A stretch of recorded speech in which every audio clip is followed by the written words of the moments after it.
So, Kelly, what is the episode that follows this? Wait, okay, sorry. I'm sort of lost. Which one were you talking about? Are you guys talking about the Strig episode still? Yeah, Betrayed after that one. All right, sorry. Yeah, okay. That's episode 4 Yes. of Banquets, Bastards, and Burials. It sounds like fucking Tyrion saying that one line. Broken, what's his thing? Yeah. That's the episode I think they should have ended the show on. That's the one with Pavetta and the curse and Dooney and whatnot.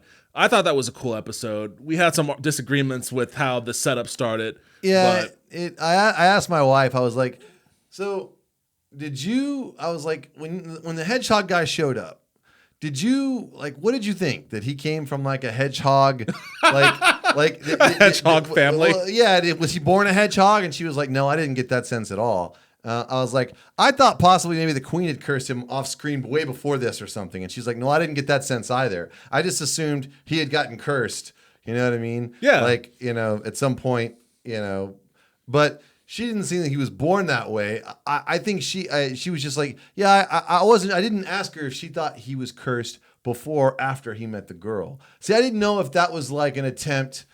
He was cursed before he met the girl. Yeah, I understand that now because you told me. But when I was watching the show, I didn't specifically think that maybe the queen cursed her. I thought it was possible, but I had thought possibly the curse was somehow related to him trying to get with the daughter of the queen. I thought those were related. I didn't think he was just like hedgehog guy. Yeah. Queen fell in love with hedgehog. Princess fell in love with the hedgehog dude. So that's how it happened.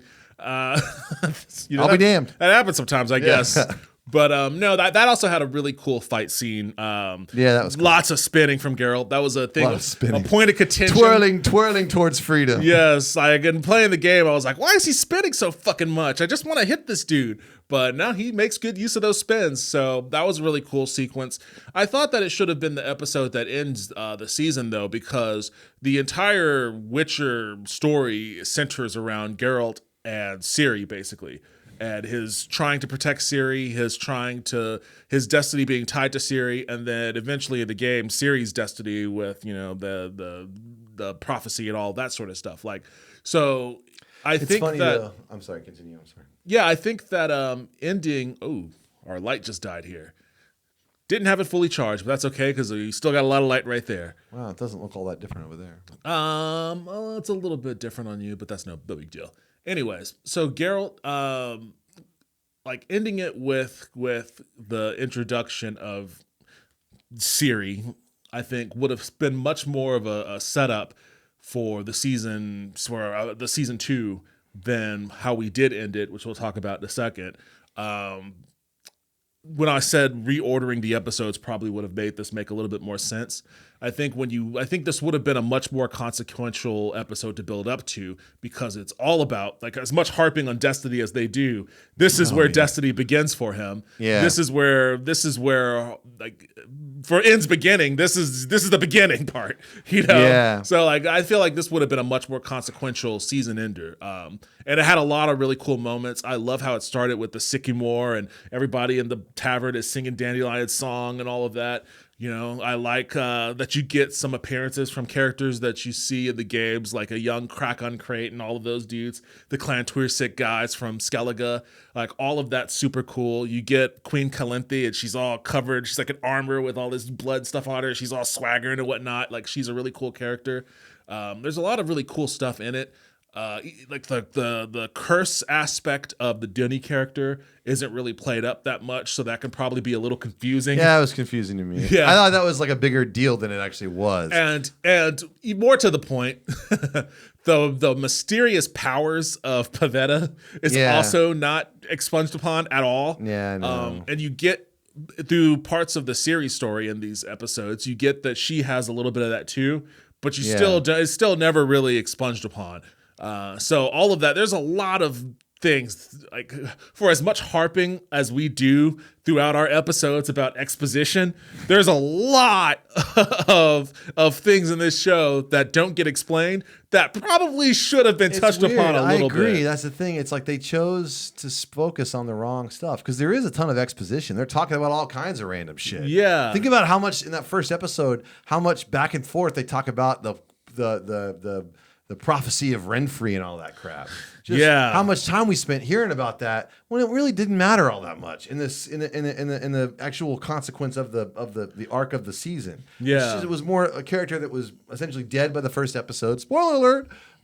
But you know, it just the whole thing just needed to be like what are we trying to do here? Let's focus what we're trying to do. Let's not talk unless we absolutely have to. And if something doesn't make sense, let's figure out a way to explain it, either visually or with a line of dialogue. Right. How can we just take that mantra? Because this is some crazy shit. Let's boil this down into what really works and make a lean. I really appreciate that this show did not shy away from like super fantasy, because this show is super fantasy. This isn't Game of Thrones. This isn't like, oh, is it magic? This is fucking magic. It's fucking magic. And that's cool, but man, you've got to go easy on your viewers a little bit here. You know? Yeah, I mean, I think we're not all D&D nerds. Yeah, and honestly, we'll see when season 2 comes out, man. A lot of people watch the show, and honestly, a lot of people did. It was more successful than I would have expected it to have been having seen it. There are people that, let's say, they watched it and liked it that I was really surprised. I was like, really? But then there are some people that should have liked it. They were like, fuck that. You know what I mean? I'm out. You know, they watched 2 episodes and didn't know what was going on. Like, shout out to my friend Brian, who he's watching the show. Regular podcast listener / watcher. But he share the link, Brian. God damn it. he told me, he was like, yeah, I watched up to episode 2. He's like, I need to get back to it. Yeah. And I was like, yeah, it's really fucking. I was like, it's really hard to know what's going on. I was like, I played the fucking games and I knew some of the stories and I was still lost for a good section of it. He's like, good. He's like, I don't feel so bad because that was some fucking confusing shit. My brother, he texted me, he told me, it's a narrative disaster. He's like, I like the casting. I think it looks cool. Agreed. The casting's awesome. Yeah, the casting is awesome. He's like, the settings for the most part look cool. The costumes and all the production design's pretty good. He was like, but man, the fucking narrative is nuts. Yeah. 4th episode, I'm out. I'm done. And you know, he should have liked the show. He loved Game of Thrones. You know, he's played Dungeons and Dragons before. He watched me play The Witcher. You know what I mean? He would have liked that. I think that in focusing on the books and the idea this isn't the game, this is the books. I don't know if they played the game or not. They should have played the game. Henry Cavill played the game. I mean the writers. The writers, Every writer in that room should have played Witcher 3 at least once all the way through it and all the expansion packs.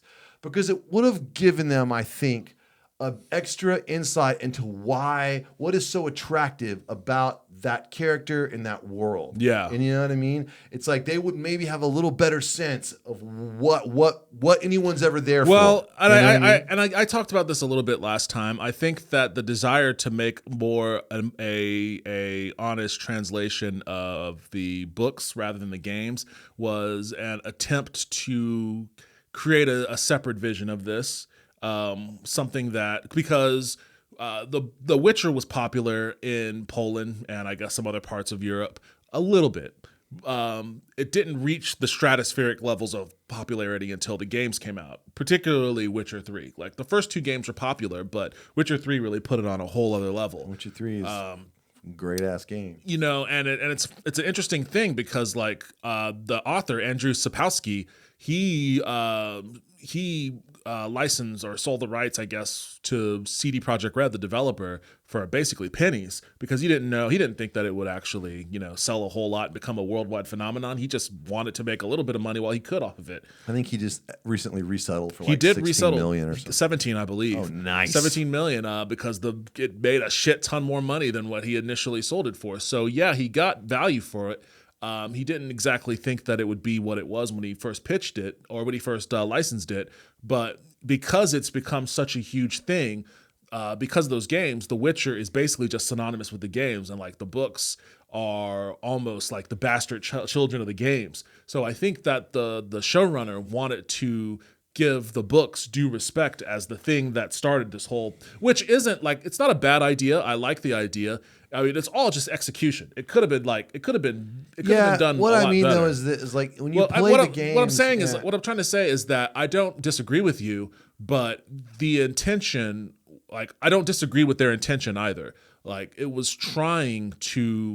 specifically trying to not mimic the games, because then just play the games. Like there's 500 hours worth of gameplay across those 3 games. Yeah, but it's there's a lot of people that aren't gonna play the games, and it's not the same. It's for some reason it's like you could watch a really amazing cartoon of something, and then you can want to see the movie of it. You know what I mean? It's like right, but I mean, I think that the endeavor to do a translation of a separate translation or a separate. Why do I keep saying translation? A separate adaptation. Thank you, of the books. In a whole different space than what the games were.